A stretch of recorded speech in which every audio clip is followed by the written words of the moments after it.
Keeping in mind that I'm keeping his shoulder square, and then when he resists upward, I create a little pressure there. Now I'm not holding steady, even though it looks like I am. I'm pulling square.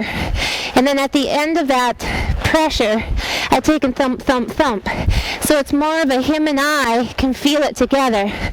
But make sure that this is a two-part thing. You got to put some pressure, bumps on the belly to lift the belly at the same time that you are trying to break You the feel how it resistance. pops that right jaw up and out? Go ahead and do a right one again. And make sure that you might have to take your right hand down low and yeah, feel how that brought his right jaw back and in. You want his right jaw to angle back and into the middle of his chest. There, feel that? That makes the bend happen. You know that forward motion in a train makes the train come over like this, okay? But if you take and you stop the train and you want to back the train up, the energy comes back and down through the bottom.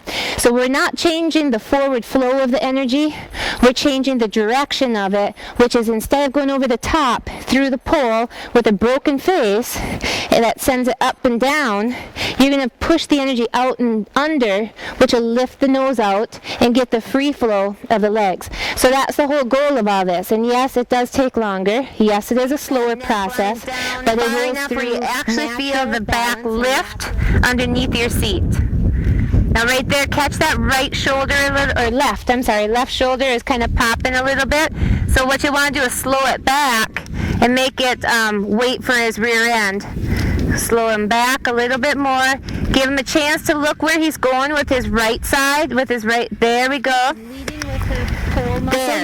Okay, so you're going to want to bring her back and in just a little bit more with the reins, because I'm not sure at this point, but I'm guessing that this is her stiffer side. I think she probably leans on this shoulder harder than the other and then probably over curls the other direction, based on the way she's popping her jowl. She's popping it out and in. So what you're going to have to do is stabilize her head so that her outside ear is lined up with the tip of her outside shoulder. Okay, so that's what that rein will do, and you just hold it there. And then what she's going to do initially, when you put pressure to put her ear in front there, what she's going to do, she's going to turn her face toward it. So then that's when this hand adds to it and comes back and in toward your hip just a little bit, just like that. This is the bend you want. Okay, right like that. And then when you feel her, what you should do is feel her break back in her body, and then that's when you know that you got the correct reaction. Okay?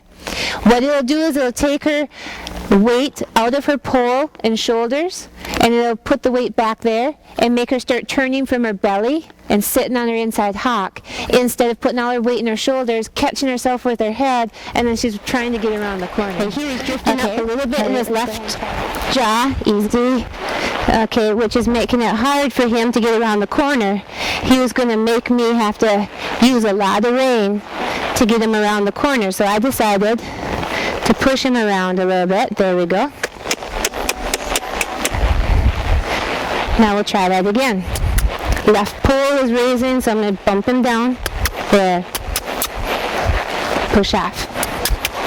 There. Start with your butt. There. He's got to make sure he remembers that the engine is in his back end and not his front end. Drifting in his neckline, I can feel his back starting to hollow. Push him through. There.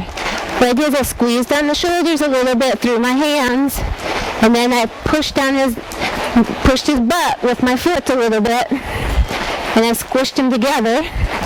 And as I felt him come together, rather than holding on beyond the squish, I started softening out so that he could stretch out to it in a soft connection.